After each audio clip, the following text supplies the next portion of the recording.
Hello les amis, je vous retrouve pour une nouvelle vidéo sur le football français et la Ligue 1 et je vais vous présenter le match Brest contre Metz. C'est un match qui a lieu ce dimanche 7 avril 2024 à 13 h pour le compte de la 28e journée du championnat de France de football de Ligue 1 Uber Eats saison 2023-2024. Alors Brest c'est le deuxième du classement tandis que Metz c'est le 17e, donc un choc des extrêmes. Dans cette vidéo on va revenir sur le classement de la Ligue 1 avec les meilleurs buteurs et passeurs également, puis on enchaînera par tous les résultats et stats pour ces deux équipes de tous les matchs joués depuis le début de la saison. Et on terminera par les compos d'équipe et tactiques éventuelles, ce qui nous permettra d'avoir une idée et une tendance à ce match. Pour ceux qui souhaitent voir ce match à la télé, sachez que vous pouvez le voir sur Prime Vidéo.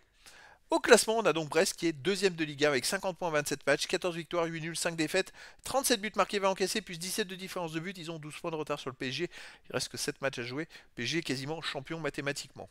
Mais ils ont un point d'avance sur le troisième et 4 points d'avance sur le quatrième. Donc ils doivent gagner pour maintenir l'écart. Metz de son côté 17ème et avant-dernier avec 23 points en 27 matchs, 6 victoires, 5 nuls, 16 défaites, 25 buts pour, 44 comptes, moins 19 de différence de but. Metz c'est une équipe qui a beaucoup de mal. Ils ont 4 points de retard sur les premiers non relégables. Ils ont aussi besoin de prendre des points. Au niveau des meilleurs marqueurs, pour Brest, on a Del Castillo 6 buts, Doumbia Camara 5, Lesmelou de Douaron avec 4 buts, et pour Metz, on a Mikotadze 5, Sabali, Udol, Jalot 3, et Soro 2 buts. Et pour les passeurs décisifs, pour Brest, les meilleurs, c'est Del Castillo 4, Satriano 3, Camara, Lala et Loco avec 2 passes décisives. Et pour Metz, on a Udol 4, Camara, Mikotadze 3, Vanden Kerkov 2 et des joueurs une passe. Ensuite, les résultats de toutes compétitions confondues cette saison, alors Brest c'est 35 matchs joués, 19 victoires, 9 nuls, 7 défaites, 47 buts pour, 27 contre plus 20 différences de buts, c'est une équipe qui marche très très fort. Là ils restent sur une victoire, avant ils avaient enchaîné un nul et une défaite dans les matchs deux matchs précédents, et avant ils avaient enchaîné 3 victoires d'affilée. Ils sont capables d'enchaîner, ils l'ont déjà fait, des grosses séries de 5-6 victoires d'affilée, peu importe les adversaires. Pour moi, c'est une équipe qui est, pour moi, l'une des favorites pour finir deuxième de ce championnat, l'une des équipes qui a le mieux joué et qui a été la plus régulière sur toute la saison. Metz de son côté, cette saison, 34 matchs joués, 10 victoires, 8 nuls, 16 défaites, 37 buts pour, 48 contre, moins 11 de différence de but. Metz reste sur 2 défaites d'affilée. Avant, ils avaient fait 2 victoires, et avant, ils avaient enchaîné carrément plus de 10 matchs. 11 matchs, je crois, de suite, sans victoire à l'extérieur, avec 9 défaites et 2 nuls. Une équipe qui a quand même beaucoup de mal en général, mais pour gagner des matchs. Et c'est vrai que même si au dernier match ils ont marqué 2 buts, ils en ont pris 5 contre Monaco.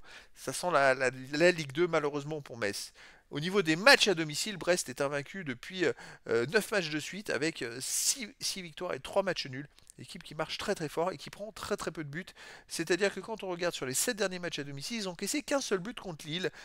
Avant ce match contre Lille, ils ont fait 6 matchs de suite sans encaisser de but à domicile.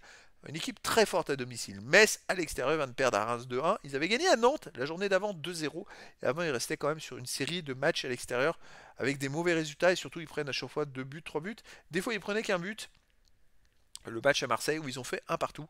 Mais voilà, dans l'ensemble, Metz étant quand même en dessous de Brest. Comme Brest peut l'être à domicile, Metz est largement en dessous à l'extérieur. Au niveau des compos d'équipe et tactiques, les deux équipes joueront en 4-3-3 avec pour Brest gardien Bizot, défense Lala, Chardonnay, Brassier, Loco, milieu de terrain Magnetti, Lesmelou, Camara, attaquant Del Castillo, Satriano et Pereira à l'âge. Et pour Metz, on aura un gardien Oukidja, défense Udol, Candé, Erel, Colin, milieu de terrain Camara, Jean-Jacques, attaquant, Sabali, Mikotadze et Vanden Karkov. Donc voilà les amis, le décor est planté entre ces deux équipes qui ont besoin de prendre les 3 points. Un match nul n'arrange personne. Brest c'est pour rester deuxième du classement, Metz c'est pour essayer de sortir ou se rapprocher des places non relégables. Donc les amis, je vous donne rendez-vous ce dimanche 7 avril 2024 à 13 h pour le match de la 28e journée du championnat de France de football de Ligue 1 Uber Eats saison 2023-2024.